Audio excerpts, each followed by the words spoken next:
హైదరాబాద్ లో జరగబోయే మనీ మంత్ర money manifestation classes కి ఇప్పుడే కాల్ చేసి రిజిస్టర్ అవ్వండి.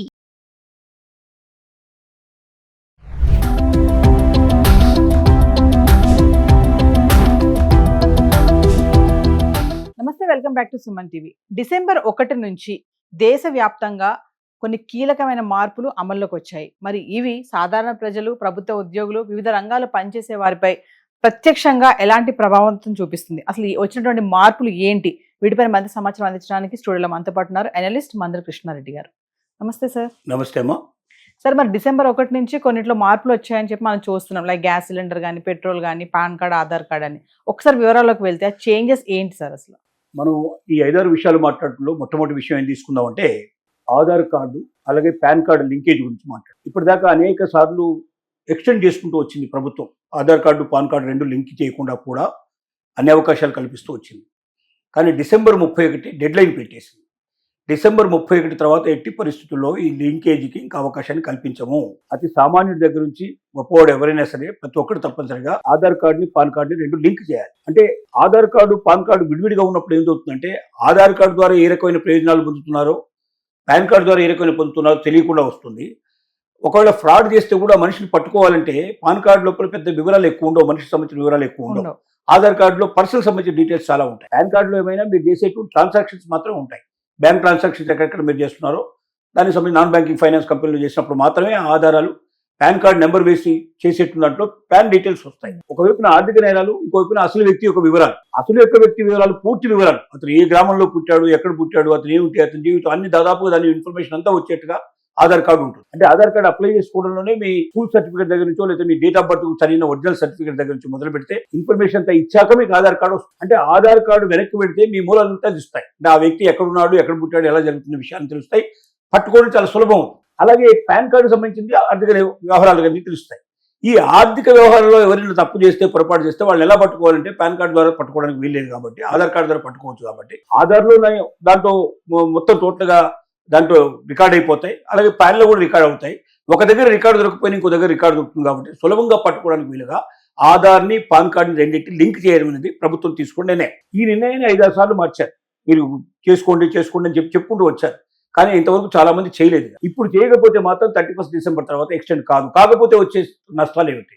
నెంబర్ 1 తీసుకుంటే ఏంటంటే ఫస్ట్ థింగ్, మీకు 31 డిసెంబర్ తర్వాత ఆధార్ కార్డు మీద, పాన్ కార్డు మీద మీకు వచ్చే అవకాశాలు మొత్తం ఆగిపోతాయి. పాన్ కార్డు ముఖ్యంగా ఏమిటి, బ్యాంకుకు సంబంధించిన లావాదేవీలు, బ్యాంకులో మీరు రెండోది ఇన్కమ్ ట్యాక్స్ సంబంధించినటువంటి మీరు రిటర్న్స్ ఫైల్ చేయడంలో కానీ మీకు ఇంకా అవకాశాలు ఉండవు. మీకు అలాగే మీకు రావాల్సిన రాయితీలు ఏమైనా రావాల్సి ఉంటే ఆగిపోతాయి. తర్వాత మీరు దీన్ని ఇంకా ఎక్కడైనా మీరు మ్యూచువల్ ఫండ్స్లో ఎక్కడైనా పెట్టుబడి పెట్టదలుచుకున్నా, స్టాక్ ఎక్స్చేంజ్లో పెట్టదలుచుకున్నా డిమాట్ అకౌంట్ అని ఉంటుంది. ఆ డిమాట్ అకౌంట్ మొత్తం క్లోజ్ అయిపోతుంది. అంటే మీరు ₹1 కూడా అప్డేట్ చేయలేరు, ₹1 కూడా మీరు తీసుకోలేరు. స్టాక్ ఎక్స్చేంజ్లో మీరు ఇంకా ప్రవేశపెట్టలేరు. మీరు దానిలోంచి పూర్తిగా మీరు దూరం అయిపోయినట్టే అయిపోతుంది. అంటే ఇప్పటిదాకా మీరు కొన్న స్టాక్స్ కానీ, లేకపోతే మీరు అమ్మాల్సిన స్టాక్స్ కానీ, మీరు ఏ లావాదేవీలు దాని ద్వారా జరగకుండా ఆగిపోతాయి. ఇలాగ అనేక రకాల నష్టాలు ఉన్నాయి. అంటే ఇంకా బ్యాంక్ ట్రాన్సాక్షన్ మీకు ఇంకా జరగడానికి అవకాశం ఉండదు. బ్యాంక్ అకౌంట్ ఓపెన్ చేయడానికి అవకాశం ఉండదు. ఉన్న బ్యాంక్ అకౌంట్ అన్ని కూడా మీకు క్లోజ్ అయిపోయే అవకాశాలు ఉంటాయి. ఇలా రకరకాల సమస్యలు మీ మీద వచ్చి పడతాయి.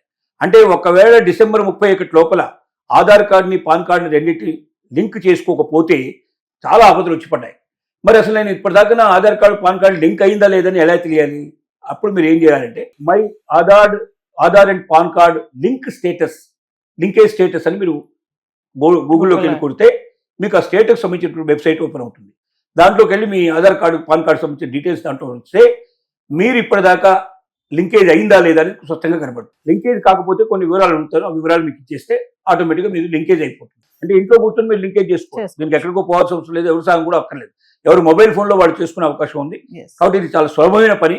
ఒక 5 నిమిషాలు దానికోసం కేటాయించగలిగితే రాబోయే ఇన్ని ఆపదల నుంచి మీరు తప్పించుకునే అవకాశం ఉంటుంది. ఒక్కసారి లింకేజ్ ఆగిపోయిందంటే ఆ తర్వాత మీరు లింక్ చేసుకోవాలన్నా వెంటనే చేసుకోలేదు. మళ్ళీ దానికంతా ప్రాసెస్, వ్యవహారం, ఫీజులు, ఇంత నష్టాలు జరిగిన తర్వాత నష్టాలు మీరు అనవసరంగా కొని తెచ్చుకోవడానికి ఒక పైసా ఖర్చు లేకుండా 5 నిమిషాల్లో మీరు చేసుకునే అవకాశం ఉంది. కాబట్టి ప్రతి ఒక్క వ్యక్తి వెంటనే జాగ్రత్త పడి డిసెంబర్ 31 లోపల ఆధార్, పాన్ కార్డు లింక్ అయ్యి ఉందా లేదని చెక్ చేసుకోవడం, లింక్ కాకపోతే లింక్ చేసుకోవడం చాలా ఉత్తమమైన విషయం అని మనం వాళ్ళకి ఇన్ఫర్మేషన్ ఇస్తున్నాం. ఇది మొదటి విషయం. ఇక రెండో దానికి వస్తే మనం దీని లోపల ఎల్పిజి సిలిండర్ ధరలో మార్పు వచ్చాయి. ఎల్పిజి సిలిండర్లో ఎలాంటి మార్పు వచ్చాయంటే కమర్షియల్ సిలిండర్ ఏదైతే ఉందో దాంట్లో మనకు 10 రూపాయలు తగ్గుతుంది. ఈ నెల నుంచి ఇది అమల్లోకి వస్తుంది. 10 రూపాయలు తగ్గిపోతుంది. అంటే ఒక సిలిండర్ మీద 10 రూపీస్ తగ్గే అవకాశం ఉంది. అంటే దాని బరువులో ఏ మార్పు లేకుండా సిలిండర్కి 10 రూపాయలు తగ్గిస్తున్నారు. ఇది గమనించాల్సిన అవసరం ఉంది. ఓన్లీ కమర్షియల్ సిలిండర్సే కాబట్టి ఇది మనకు గృహోపకరణంగా ఉపయోగపడేటువంటి సిలిండర్లో ఏ మార్పు లేదు. దాని గురించి ఎవరు కూడా ఆశపడాల్సిన అవసరం లేదు. ప్రస్తుతానికి ఇప్పుడు ఎట్లయితే మనకి ఇంటి వినియోగానికి వస్తున్నటువంటి కానీ అదే రేట్లో వస్తాయి, అదే క్వాలిటీతో అదే వెయిట్ తోటి వస్తుంది. ఒక కమర్షియల్ సిలిండర్ ఏదైతే బయట ఉపయోగిస్తారో మనకు బిల్డింగ్ అట్లాంటి వాటిలో చాలా రేట్లో ఉపయోగిస్తారు సిలిండర్లు, అలాంటి సిలిండర్లో మాత్రం 10 రూపాయలు మనకు ఒక సిలిండర్ మీద తగ్గిందనే విషయాన్ని మనం గమనించుకోవాల్సిన అవసరం ఉంది. ఇక మూడోది తీసుకున్నట్టయితే మనం ఆన్లైన్ బ్యాంకింగ్ విషయాల్లో చాలా మార్పులు వచ్చాయి. ఆర్థిక నియమాల్లో కొన్ని మార్పులు వచ్చాయి. ఏంటంటే ఆన్లైన్లో ఇష్టం వచ్చినట్టు ఇప్పటిదాకా మనం ఏం చేస్తున్నాం అంటే యూపీఐ ట్రాన్సాక్షన్స్ కానీ అలాగే బ్యాంక్ ట్రాన్సాక్షన్ కానీ మనం ఏదైనా గూగుల్ పే ద్వారా ఫోన్పే ద్వారా ఇట్లా రకరకాలుగా మనం పేమెంట్ చేసుకుంటూ పోతున్నాం. ఇప్పటిదాకా దాని మీద గవర్నమెంట్ ఏ రకమైన పెద్ద యాక్షన్స్ తీసుకోవట్లేదు. కానీ ఇప్పటి నుంచి ఇప్పుడు దానికి ఖచ్చితంగా ఈ వీటికి ఎంత అమౌంట్ మొత్తం టోటల్ మనం వాడుతున్నాం, దాంట్లో మీరు ఇన్కమ్ ట్యాక్స్ పరిధిలోకి వస్తున్నారా లేదా అనేది ప్రతి ఒక్కటి చెక్ చేసే అవకాశాలు ఉన్నాయి. అంటే భవిష్యత్తులో మీరు చేసే ప్రతి పేమెంట్ 1-2 సార్లు ఆలోచించుకొని మీరు ఆల్రెడీ ఇన్కమ్ ట్యాక్స్ కడుతున్నారా లేదా, ఒక వ్యక్తికి ఇన్కమ్ ట్యాక్స్ ఎంతవరకు పరిధిలోకి వస్తుంది, ఆ పరిధిలో నేను ఉన్నానా లేదా, ఇంతకు మించిపోయినట్టయితే నా ట్రాన్సాక్షన్స్ టోటల్గా పట్టుకునే అవకాశం ఉంది.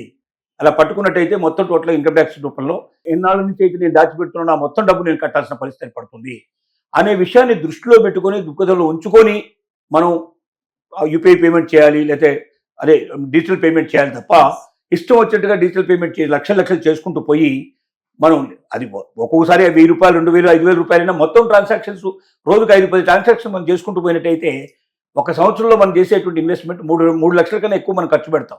3 లక్షల కన్నా ఎక్కువ ఇన్వెస్ట్మెంట్ ఖర్చు పెట్టినప్పుడు ఆటోమేటిక్గా మనం ఆ పరిధిలోకి వచ్చే అవకాశాలు ఉన్నాయి. తప్పనిసరిగా ప్రతి ఒక్క వ్యక్తి యొక్క పర్సనల్ అకౌంట్లోకి వెళ్ళి ఇన్కమ్ ట్యాక్స్ డిపార్ట్మెంట్ చెక్ చేసే అవకాశాలు ఉన్నాయి. భవిష్యత్తులో సమస్యలు కొని తెచ్చుకునే అవకాశం ఉంది. కాబట్టి యూపీఐ పేమెంట్ చేసే ప్రతి ఒక్కరూ నేను ఇన్కమ్ ట్యాక్స్ కడుతున్నానా, దాంట్లో ఈ డబ్బు అంతా చూపిస్తున్నానా లేదా, ఈ డబ్బు చూపించకపోతే మొత్తం అమౌంట్ దాటిపోయినట్టయితే ఆటోమేటిక్గా నేను ఆ పరిధిలోకి వస్తాను. పరిధిలోకి వస్తే కొత్తగా ఇప్పటి నుంచి కట్టమని చెప్పరు. నీ గత జీవితంలో ఎన్నాళ్ళ నుంచి ఇట్లా నీ దగ్గర డబ్బు ఉంది, ఏమేమి సోర్సెస్ నీకు ఉన్నాయి, మొత్తం వెతికి బయటికి తీసి ఆ మొత్తం డబ్బంతా కూడా నీ దగ్గర కక్కించే అవకాశం. కాబట్టి ఏదో ఈ సంవత్సరం దొరికిపోతే ఈ సంవత్సరం ఏదో కడతానని అనుకోవాల్సిన అవసరం లేదు. గతంలో కూడా నువ్వు ఎంతకాలం వాడుతున్న విషయాలను కూడా బయటకు వస్తాయి. దానివల్ల నువ్వు ఎంత డబ్బు కట్టాల్సిన పరిస్థితి ఏర్పడుతుందో తెలియదు. ఒకసారి డబ్బు చెల్లించకపోతే దానికి శిక్షలు పెనాల్టీలు కూడా ఉండే అవకాశం ఉంటాయి. కాబట్టి యూపీఐ పేమెంటే కాబట్టి ఇష్టం వచ్చినట్టు ఖర్చు పెట్టుకుంటాను నేను కాకుండా ఆ పేమెంట్ని జాగ్రత్తగా చూసి అది నా పరిధిలో ఉండేట్టుగా ఖర్చు పెట్టుకొని ప్రతి ఒక్క వ్యక్తి ప్రయత్నించడం మంచిది. అవసరమైతే ఇన్కమ్ ట్యాక్స్ సంబంధించిన ఏ చార్టెడ్ అకౌంట్ సలహాలు తీసుకుని దాని ప్రకారం ప్రొసీడ్ అయితే మంచిది. అంటే సార్ ఇప్పుడు ఏవైతే మార్పులు వచ్చాయో ఇవన్నీ కూడా ప్రైవేట్ గవర్నమెంట్ అందరికీ ఇంపాక్ట్ చూపిస్తాయంటారా? ప్రతి ఒక్కరి మీద ఇంపాక్ట్ చూపిస్తుంది. సామాన్యుడి దగ్గర నుంచి మొదలు పెడితే పెద్దవాళ్ళ దాకా, కమర్షియల్ వాళ్ళకు కూడా. అంటే ఇప్పుడు తీసుకునేవాడు కూడా పేమెంట్ మనం ఇస్తున్నాం. సపోజ్ ఒక టీ దుకాణంలో మనం పేమెంట్ చేస్తున్నాం, కిరాణా దుకాణంలో పే చేస్తున్నాం, సూపర్ బజార్లో పే చేస్తున్నాం, ఈ పెట్రోల్ బంకులో పే చేస్తున్నాం. వాళ్ళకు అన్ని పేమెంట్లు వస్తాయి కదా, వాళ్ళ టర్న్ ఓవర్ కూడా చెక్ చేస్తారు. వాళ్ళు కూడా ఆ పరిధిలో ఉన్నారా లేదా చెక్ చేస్తారు. అంటే ఇచ్చేవాడికే కాదు, తీసుకునేవాడికి కూడా రేపు పొద్దున ఇన్కమ్ ట్యాక్స్ పరిధిలో ఉన్నాడా లేదా, లేకపోతే ఎందుకు లేదనే విషయాన్ని పరిశీలన చేయడం జరుగుతుంది. అతి ముఖ్యమైన మార్పు ఉద్యోగస్తులకు సంబంధించిన మార్పు ఒకటి వస్తుంది. ఇప్పటిదాకా national pension scheme, unified pension scheme అని 2 రకాలు ఉన్నాయి. అంటే ఒక ప్రభుత్వం నుంచి వచ్చేటువంటి పెన్షన్ కానీ లేదా ప్రైవేటు ఉద్యోగస్తులకు సంబంధించిన పెన్షన్ స్కీమ్ కానీ గవర్నమెంట్ 2 రకాలుగా చేస్తుంది. ఒకటేమో నేషనల్ పెన్షన్ స్కీమ్ అని ఒక విధానం పెట్టింది. అంటే సంవత్సరానికి ఇంత చొప్పున మీ అకౌంట్లోంచి లేదా మంత్లీ మీకు వచ్చేటువంటి శాలరీలోంచి కొంత కట్ అయిపోయి దానికి మళ్ళీ యజమాని ఎవరుతున్నారో వాళ్ళ నుంచి కొంత అమౌంట్ దానికి యాడ్ అయ్యి టోటల్గా ఉద్యోగికి సంబంధించినటువంటి పెన్షన్ స్కీమ్లో చేరి అతనికి 60 years వచ్చి అతను రిటైర్డ్ అయిపోయినప్పుడు పెన్షన్ స్కీమ్లో వచ్చి మొత్తం డబ్బంతా అతను తీసుకోవడానికి వీలుగా ఒకేసారి తీసుకోవచ్చు, లేకపోతే పర్ మంత్ ఎంత చొప్పున పెన్షన్ తీసుకునే విధానం అమల్లో ఉంది. అది నేషనల్ పెన్షన్ స్కీమ్ అన్నారు. యూనిఫైడ్ పెన్షన్ స్కీమ్లో ఏ స్టేట్కి ఆ స్టేట్ డిసైడ్ చేసుకొని రకరకాల పెన్షన్ స్కీమ్స్ని అమలు చేస్తుంది ఇప్పటిదాకా. కానీ ఇక నుంచి భవిష్యత్తు లోపల ఏదో ఒక పెన్షన్ స్కీమ్కి పూర్తిగా స్టిక్ అయిపోవాల్సింది. దాంట్లోకి దీంట్లోకి మారడానికి వీల్లేదు. ఒకసారి మీరు నేషనల్ పెన్షన్ స్కీమ్ డిసైడ్ చేస్తే లైఫ్ లాంగ్ నేషనల్ పెన్షన్ స్కీమ్లో ఉండాల్సిందే, లేదా యూనిఫైడ్ పెన్షన్ స్కీమ్ అయితే అందులోనే ఉండాల్సిందే. పెన్షన్ స్కీమ్స్ ఇంతకుముందు మార్చుకునే ఆప్షన్ ఉండేది, ఇకపైన ఆ ఆప్షన్ ఉండదు. అంటే మీరు ముందే ఒకసారి ఆ పెన్షన్ స్కీమ్లో చేరేటప్పుడే 1-10 సార్లు ఆలోచించుకొని నేను ఈ స్కీమ్లో చేరితే నాకు జీవితంలో భవిష్యత్తు బాగుంటుందా, ఈ స్కీమ్ అయితే బాగుంటుందా డిసైడ్ చేసుకొని, అంటే ఒక వ్యక్తి నిర్ణయించుకునే అవకాశాలు కూడా ఉండవు, దీంట్లో సంస్థ నిర్ణయించుకునే అవకాశం. ఏ సంస్థకు నిర్ణయించినప్పుడు కూడా మళ్ళీ మార్పులు చేయడానికి అవకాశం లేదు కాబట్టి టోటల్గా ఒక సిస్టమ్కి అలవాటు పడడానికి సిద్ధపడే పెన్షన్ స్కీమ్ని వాళ్ళు నిర్ణయించుకోవాల్సి ఉంది. ఇప్పటిదాకా ఏంటంటే కొన్నాళ్ళు ఇది ఎలా పడితే అలా మార్పులు చేర్పులు చేసుకుంటూ వెళ్ళారు. దానివల్ల ఉద్యోగస్తులు కొంత బెనిఫిట్ అయినారు, కొన్నిసార్లు సఫర్ అయినారు. అలాగే ప్రభుత్వాలు కొన్నిసార్లు బెనిఫిట్ వచ్చింది, కొంతసార్లు సఫలమైంది. ఇట్లా రకరకాల పరిస్థితులు జరిగాయి. ఇక భవిష్యత్తులో ఈ అవకాశం లేదు. ఒకటే ఒక విధానానికి కట్టుబడి ముందుకెళ్లాల్సిన అవసరం ఉంది, కానీ మాటికి మార్చుకునే అవకాశాలు లేవు అనే విషయం మనకు స్పష్టంగా అర్థమవుతుంది. ఏటీఎఫ్ కొత్త ధరలు అని ఉంటుంది. పెట్రోల్ డీజిల్ లోపల మార్పులు వస్తున్నాయి. ఇప్పటిదాకా పెట్రోల్ డీజిల్ ఏంటంటే ప్రతి నెల ప్రతిరోజు మార్పులు కాకుండా కొంత టైం ఇచ్చుకుంటూ మార్పులు తీసుకుంటూ వచ్చేటువంటి, అంటే ఒక వారానికి 15 రోజులకి నెల రోజులకి అట్లా ఎప్పుడు పడితే అప్పుడు టోటల్గా అమౌంట్ అంతా క్యాలిక్యులేట్ చేసి దాంట్లో కొంత తక్కువ ధరలు వచ్చి ఉంటుంది, కొంచెం ఎక్కువ ధరలు వస్తుంది, యావరేజ్ చేసేసి పెరిగితే పెంచడం, తగ్గితే తగ్గించేటువంటి పద్ధతులు ఉండేవి. ఇక నుంచి ప్రతిరోజు టోటల్ ఎప్పటికప్పుడు ఈరోజు పెరిగితే ఈరోజు పెంచేస్తారు, రేపు తగ్గితే తగ్గిస్తారు, లేకపోతే పెరిగితే పెరుగుతుంటుంది. అంటే ఏ రోజుకి ఆ రోజు మార్పులు వచ్చే అవకాశం. గతంలో కొంతకాలం మొదట్లో ఇలాగే ఉండేది, తర్వాత దాన్ని మార్చేసి యావరేజ్ తీసేసి యావరేజ్ మీద ఒకసారి ఒక 1 మంత్కి ఒకసారి అట్లా ఒక పీరియడ్ పెట్టి ఆ 2 వారం ఆ పీరియడ్ లోపల క్యాలిక్యులేట్ చేసి ఇచ్చేటువంటి విధానం ఉండేది.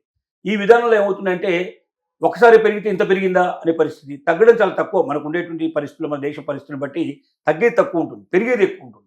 ఒకేసారి 10 రూపాయలు 20 రూపాయలు 15 రూపాయలు తేడా వచ్చేసరికల్లా కస్టమర్స్ అంతా కూడా ఎదురు తిరిగే పరిస్థితి, బాధ యాంగ్రీ అంతా వ్యక్తం చేయడం.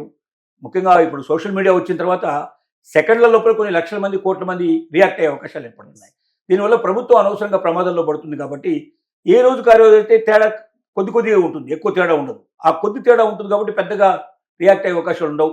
మెల్లమెల్లగా పెరిగితే ఓహో ఈరోజు ₹1 పెరిగింది, రేపు ₹2 పెరిగింది, ₹3 అట్లా పెరిగితే కానీ ఒకేసారి ₹10 15 వేసినట్టు రియాక్ట్ ఎక్కువ అవుతున్నారు. కాబట్టి ఇక పైన డీజిల్ పెట్రోల్ విషయాల లోపల ప్రతిరోజు లెక్కలు చూసి పెరుగుదల ఉంటే పెంచడం, తగ్గితే తగ్గించడం అనే పద్ధతిని అమల్లోకి తీసుకొచ్చే ప్రయత్నంలో సెంట్రల్ గవర్నమెంట్ ఉంది.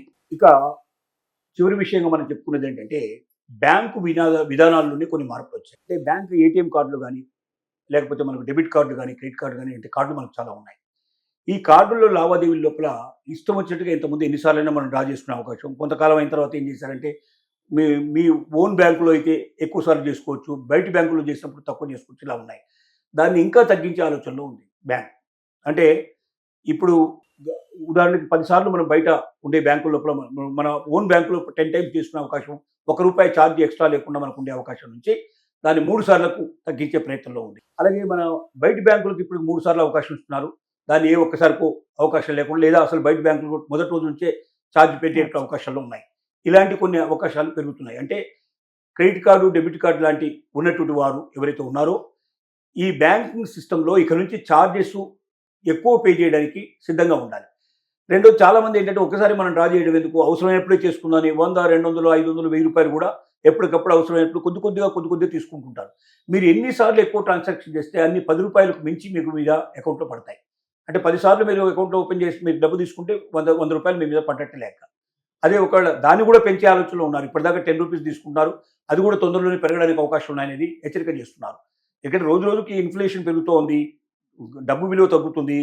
ఇవాళ చూస్తే డాలర్ విలువ మనం చూస్తే, డాలర్కి రూపాయి విలువ చూస్తే భారతదేశంలో స్వతంత్రం వచ్చినప్పటి నుంచి ఇప్పటిదాకా తగ్గనటువంటి పద్ధతిలో ₹92 చిల్లర.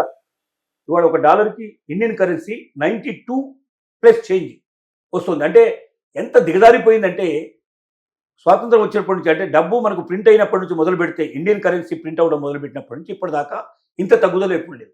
అంటే డాలర్ ముందు మనం మోకరెళ్ళిపోయినాం. దీనివల్ల చాలా మార్పులు వస్తాయి. ఎందుకంటే విదేశాల నుంచి వచ్చేటువంటి సరుకుల్లో, బాటల్లో అన్నింటిలో తేడాలు వచ్చే అవకాశాలు ఉంటాయి. మన ఇన్ఫ్లేషన్ పెరుగుతుంది, తద్వారా వడ్డీ రేట్లు పెరిగే అవకాశాలు ఉంటాయి. ఇలా చాలా సమస్యలు మనకు వచ్చే అవకాశాలు ఉంటాయి. ఇలాంటి పరిస్థితుల్లో బ్యాంకులు ఏం చేశాయంటే ఛార్జెస్ పెంచుకోవడానికి మార్గాలు ఆలోచిస్తున్నాయి. దాంట్లో భాగంగానే నెంబర్ 1, ఉపయోగించేటువంటి కార్డులు ఏవైతే ఉన్నాయో, ఆన్లైన్లో మనం పేమెంట్ తీసుకునేవి అయితే ఉన్నాయో, ఏటీఎం ఛార్జీలు కానీ లేకపోతే ఇంకో రకమైన బ్యాంక్ విధానంలో తీసుకున్న దాంట్లో ప్రతి దానికి ఛార్జ్ పెంచే ఆలోచనలో ఉన్నాయి. ఆ రకంగా ఎక్కువ డబ్బులు పడతాయి. కాబట్టి మీరు ఒకేసారి ఎంత మొత్తం కావాలో తీసుకొని పెట్టుకొని మీ దగ్గర నుంచి ఉపయోగించుకోవడం మంచిది తప్ప, ఎక్కువ సార్లు మనం ఏటీఎంని ఉపయోగించుకోవడం వల్ల, డెబిట్ కార్డు, క్రెడిట్ కార్డు ఉపయోగించుకోవడం వల్ల ఎక్కువ ఛార్జెస్ మన మీద పడే ప్రమాదం ఉందనేది ప్రతి ప్రేక్షకుడు జ్ఞాపకం ఉంచుకోవాలి. రెండోది ఏమవుతున్నాయంటే ఆన్లైన్ ట్రాన్సాక్షన్లో మీకు ఎస్ఎంఎస్లు వస్తున్నాయి. మీరు బ్యాంకులో డబ్బు తీసినా ఎస్ఎంఎస్ వస్తుంది, బ్యాంకులో డబ్బు వేసినా ఎస్ఎంఎస్ వస్తుంది, లేదా ఇంకేదైనా దీనికి జిఎస్టీ పడ్డా, ఇంకో ఛార్జీ పడ్డా ప్రతిదానికి ఎస్ఎంఎస్ వస్తుంది. ఇంతకుముందు ఎస్ఎంఎస్లు అన్ని ఫ్రీగా ఉండే అవకాశాలు ఉన్నాయి కొన్ని బ్యాంకుల్లో. కొన్ని బ్యాంకుల్లో 30 వరకు ఫ్రీగా పెట్టి 30 తర్వాత ఉపయోగించడానికి చాలా తక్కువ నామినల్ ఛార్జీలు ఇచ్చేవాళ్ళు. ఇప్పుడు ప్రతి ఎస్ఎంఎస్కి ఛార్జ్ చేసే ఆలోచనలు ఉన్నారు. మీరు బ్యాంకులో వేసిన ఎస్ఎంఎస్ పడుతుంది, తీసిన ఎస్ఎంఎస్ పడుతుంది, లేదా జిఎస్టీ వచ్చినా ఇంకోటి వచ్చినా ప్రతి దానికి మీకు ఎస్ఎంఎస్ వచ్చే అవకాశం ఉంది. ప్రతి ఎస్ఎంఎస్కు డబ్బులు అనేసరికల్లా బ్యాంక్ ఛార్జీలు వాచిపోయే అవకాశం ఉంది, చాలా పెరిగిపోయే అవకాశం ఉంది. కాబట్టి అవి ఎంత అనేది మీరు తెలుసుకోవాలి. నేషనలైజ్ బ్యాంక్స్లో చాలా తక్కువ ఉంటాయి, ప్రైవేట్ బ్యాంకుల్లో చాలా ఎక్కువ ఉంటాయి. ఉదాహరణకి మనకు కోటక్ మహీంద్రా బ్యాంక్ ఉంది. రెండోది ఏంటంటే ఎస్బీఐలో కూడా ఈ మార్పుల కోసం ఆలోచన చేస్తున్నారు. నేషనలైజ్ బ్యాంక్లో తక్కువ ఉన్నా కూడా ప్రైవేట్ బ్యాంకుల్లో ఎక్కువ ఉంటాయి కాబట్టి బ్యాంక్ ఛార్జీలు ఎంత అని అడగాల్సిన బాధ్యత మనకు ఉంది. రెండోది మినిమం బ్యాలెన్స్ అనేది ఉంది. ఈ మినిమం బ్యాలెన్స్ ఖచ్చితంగా మనం మెయింటైన్ చేయకపోతే మన మీద విపరీతంగా డబ్బు పడుతుంది. అంటే ఉదాహరణకి ఖచ్చితంగా మీ అకౌంట్లో 50,000 రూపాయలు మినిమం పెట్టాలి. ఎప్పుడు చూసినా యావరేజ్గా 50,000 ఉండాలి. అంటే రోజు ఉండాల్సిన అవసరం లే. ఒక్క నెలకి అంటే 50,000 ఇంటూ నెల 30 రోజులకు ఎంత అవుతుంది, ఎంత అమౌంట్, ఆ అమౌంట్ ఈక్వల్గా మొత్తం నెలలో ఉండేటువంటి టోటల్ అమౌంట్ని కూడతారు. అంటే అది సరిపోతే మీకు రూపాయి ఛార్జ్ పడదు. అది తక్కువ అయితే ఆటోమేటిక్గా మీ మీద ఛార్జ్ పడుతుంది. మీరు ఉంచాల్సిన డబ్బు ఉంచకపోతే, ఉంచడం అంటే వాడికి ఏం బాకీ లేము, మన డబ్బే దాంట్లో పెట్టుకున్నది. అయినప్పటికీ మినిమం బ్యాలెన్స్ మీరు మెయింటైన్ చేస్తే ఇది ఫ్రీ ఇది ఛార్జెస్ లేకుండా ఇస్తామంటారు. మినిమం బ్యాలెన్స్ మెయింటైన్ చేయకపోతే దీనికి ఎంత ఛార్జ్, దీనికి ఎంత ఛార్జ్, దీనికి అన్నిటి మీద ఛార్జెస్ వేస్తారు. ఏదేమైనట్టు ఒక బ్యాంకు నడవడానికి డబ్బులన్నీ మన దగ్గర వసూలు చేస్తారు. ఆ బ్యాంకు లాభాలు కూడా మన దగ్గర వసూలు చేస్తారు. ఎవడు అప్పరంగా మనకు ₹1 ఇవ్వడు. కాబట్టి బ్యాంకుతో లాభాలు చేసే ప్రతి ఒక్కరు కూడా లావాదేవీలు ఇప్పటి నుంచి పెరిగే వాటి కోసం మనం ఆలోచించాల్సిన అవసరం ఉంది. ప్రతి దాని మీద మనకు డబ్బులు ఎక్కువ పడే అవకాశం ఉంటుంది. కాబట్టి మినిమం బ్యాలెన్స్ మెయింటైన్ చేయడం కూడా ఆలోచించండి. ఏ బ్యాంకులో మినిమం బ్యాలెన్స్ తక్కువగా ఉంటుందో అలాంటి బ్యాంకులు మనం ఎంచుకున్నట్టయితే మనకు ఛార్జెస్ తక్కువ పడతాయి. మనకు నేషనల్ బ్యాంకులో అయితే 5,000 నుంచి 10,000 కన్నా ఎక్కువ మనం పెట్టాల్సిన అవసరం లేదు. కొన్ని బ్యాంకులు అయితే ప్రైవేట్ బ్యాంకు లోపల 50,000, ₹1,00,000 మరి ప్రతిరోజు 50,000 రూపాయలు మెయింటైన్ చేస్తే కానీ మీకు ఈ ఛార్జీలు పడకుండా ఉంటాయి మనకి హెచ్చరిక చేస్తారు. ప్రతిరోజు 50,000 అంటే ఇంటూ 30 వేసుకున్నా కూడా 15 లక్షల రూపాయలు ఖచ్చితంగా మనకు ఒక నెల లోపల మన దగ్గర ఉండాలి. అంటే మన అకౌంట్లో ఏదో రకంగా టోటల్ కొడితే 15 లక్షలు కనపడాలి. అంటే సామాన్యుడు ఎవరైనా మెయింటైన్ చేయడం చాలా కష్టం. కాబట్టి వీటన్నిటిని దృష్టిలో పెట్టుకొని రాబోయే మార్పులు ఎప్పటికప్పుడు స్టడీ చేసి దాంట్లో ఎక్కడ మనం తగ్గిపోయే అవకాశం ఉంటుంది, ఎక్కడ మనకు బాధ కలగకుండా ఉంటుంది, ఎక్కడ మనకు ఎక్కువగా డబ్బు పడకుండా ఉంటుందని 1కి 10 సార్లు ఆలోచించుకొని ప్రతి వ్యక్తి ముందుకు ప్రయాణం చేస్తే తన జీవితం లోపల నష్టపోయే ప్రమాదం తగ్గుతుందని మనం చెప్పగలుగుతున్నాం.